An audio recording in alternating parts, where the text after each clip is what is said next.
Lauren, Malaysia's Anti-Corruption Commission has released a series of audio recordings featuring former Prime Minister Najib Razak seeking help from Abu Dhabi's Crown Prince to conceal a deal linked to the 1MDB corruption scandal.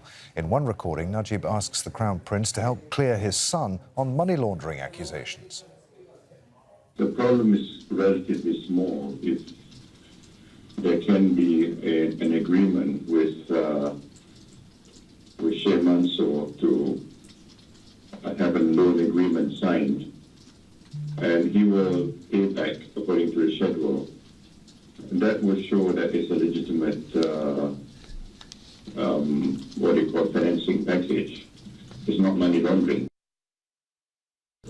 Can we work out how we can resolve it? Mr. Prime Minister, believe me, I want to finish this. This is bad, and I don't want to happen. Thank you, Your Highness. This is very bad. Very serious. It could lead to something very, very unforeseen and catastrophic for me, for our government, and also for you on your side. So it is to our mutual interest that we, being so close, we need to resolve this.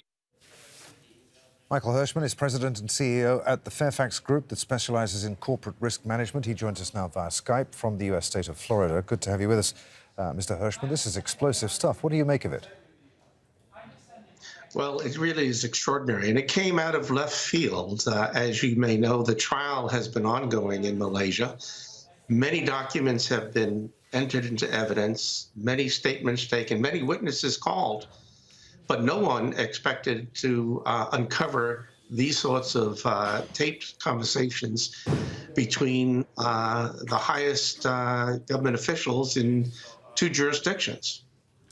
Najib faces, 42 criminal charges in 5 separate trials related to the alleged theft of billions of dollars from 1MDB.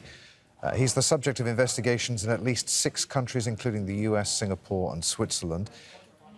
Is he going to be held to account? Is he guilty?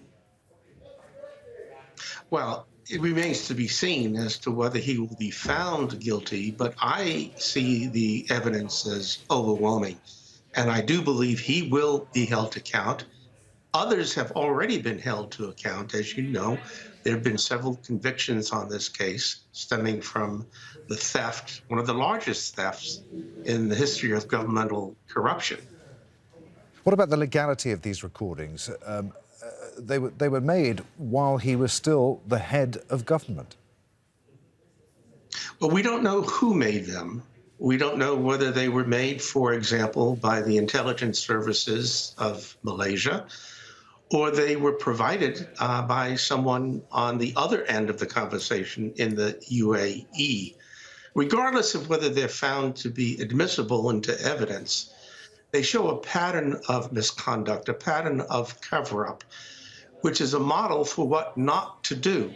In 2015, I specifically called on Najib to come clean, to admit what he's been involved in, and to apologize and seek forgiveness.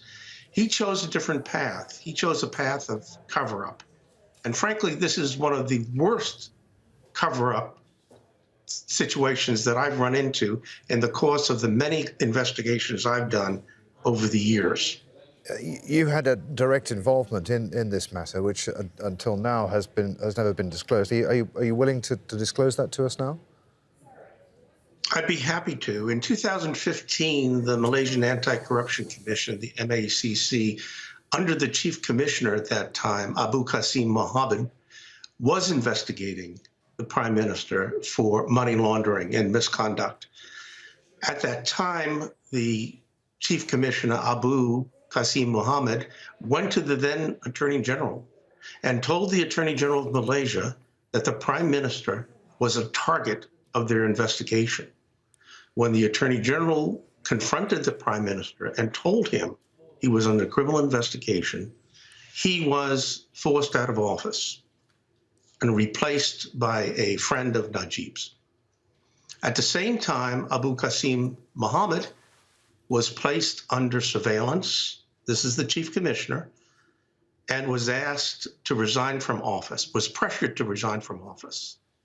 was at that point when Abu, who I've known for many years, he and I served together on an Interpol anti-corruption commission, asked if I would pass on documents to the U.S. prosecution authorities in New York, the U.S. Attorney's Office, and to arrange for a secret meeting with him with the U.S. Attorney's Office so that he could be assured that an entity outside of Malaysia would continue this investigation. I did provide that information. I did set up that meeting. Unfortunately, as a result, he was faced with charges of treason for assisting a foreign prosecution authority in its investigation of the 1MDB scandal. Mr. Hirschman, really appreciate you being with us. Many thanks indeed.